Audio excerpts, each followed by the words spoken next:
The apartment was quiet in the way only unfamiliar places could be, not peaceful, not oppressive, just waiting, like a room that hadn't decided yet whether to welcome or resist him.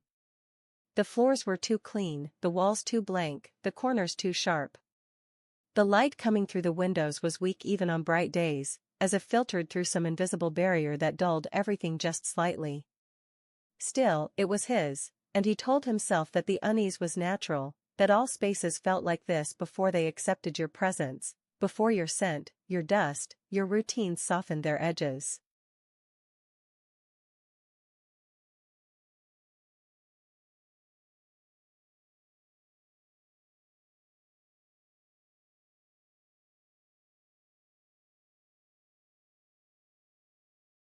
He didn't notice the mirror at first. It was built into the hallway wall, opposite the bedroom, tall and narrow, framed in old wood that had been painted over too many times. The surface was slightly warped, not enough to distort, just enough to ripple reflections at the corners. The first few days he passed it without thinking, glimpses of himself carrying boxes, pausing to stretch, moving past half-dressed, ordinary glances that didn't demand attention. But one morning, he paused. Not because something looked wrong. Because something felt unsynchronized.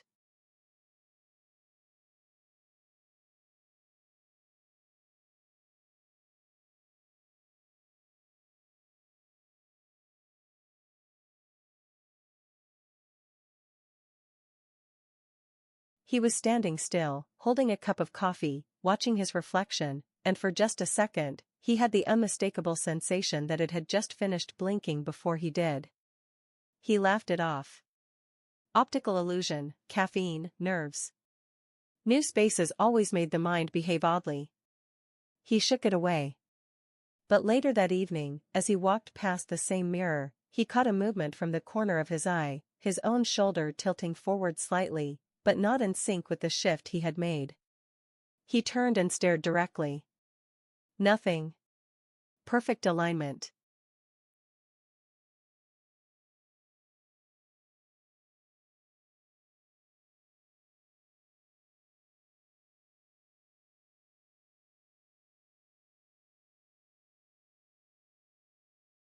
From that moment, the mirror began to draw his eye more than it should.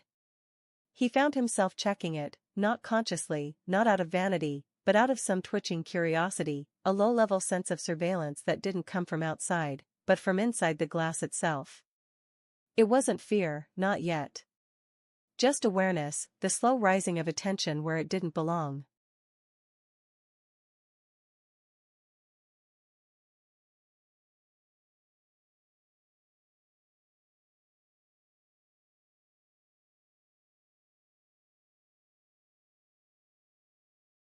Other mirrors in the apartment, the one in the bathroom, a small one in the bedroom, felt different.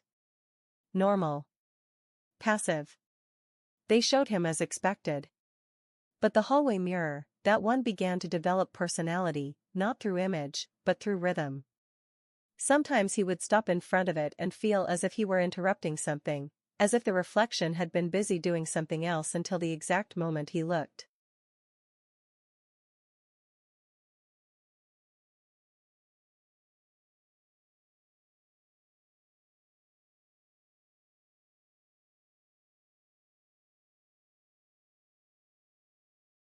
One night, while brushing his teeth, he caught a flicker in the bathroom mirror, a blur behind him, like movement through the hallway. He turned quickly, toothbrush still in hand. The hall was empty.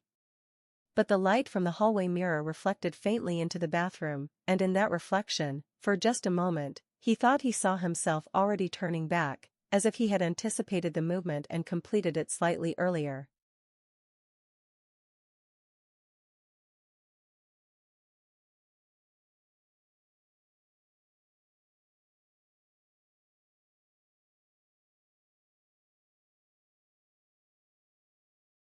He started leaving the hallway light on, as if illumination could impose rules. He placed objects on the floor near the mirror's base, a chair, a box, his shoes, so he could monitor if anything had shifted. They never moved. But sometimes, in the reflection, they looked a little too aligned, too placed, like props in a stage set rather than casual debris of daily life.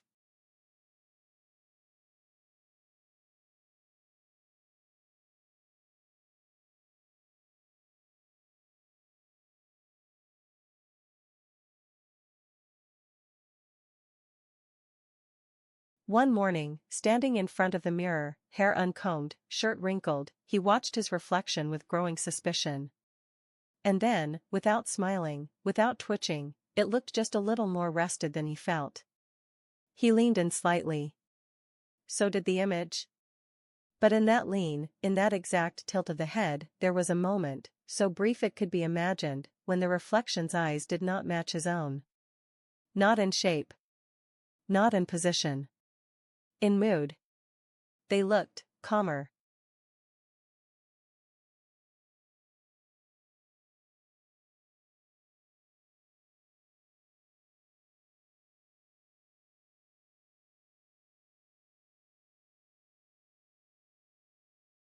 He stepped back.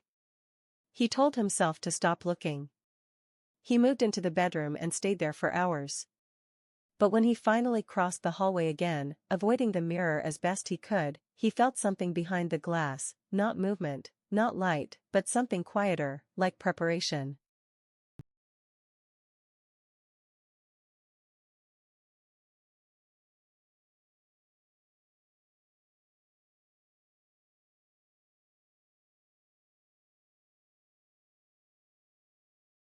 He stopped trusting the act of looking, not because the mirror had changed, but because his own gaze no longer returned to him cleanly. Each time he faced his reflection, there was a moment, so brief it could be missed, yet sharp enough to cut, when he couldn't be sure who had looked first.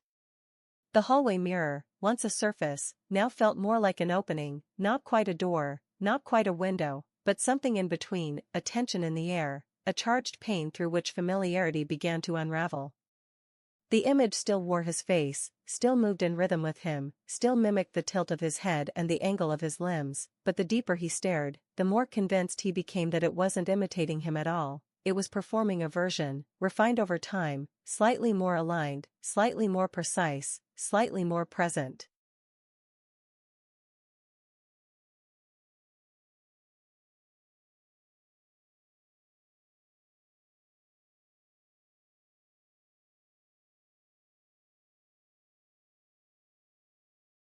He began catching inconsistencies that were no longer subtle. A bruise on his wrist, absent in the reflection. A smear of toothpaste across his chin, reflected perfectly clean. Once, he stared at himself mid-yawn and noticed the reflection's mouth closing a fraction too soon, the teeth snapping shut in silence, while he still felt the stretch in his own jaw. These weren't tricks of light or lagging perception, they were intentional divergences, as if the reflection had grown tired of mimicry and started asserting its own tempo.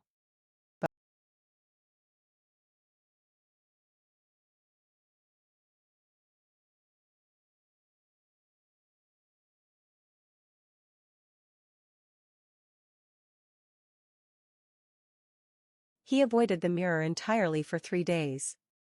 Covered it with a bedsheet, resisted the urge to check it, ignored the impulse to see if anything had changed, and yet the presence didn't recede. In fact, it grew stronger in absence. The mirror, despite being hidden, felt increasingly active, like something pacing behind cloth, not visible but not inert. At night, he heard soft creaks from the hallway, not loud, not threatening, just occasional shifts, like weight subtly redistributed, as though someone on the other side of the mirror was learning the sounds of his apartment, memorizing the language of the walls.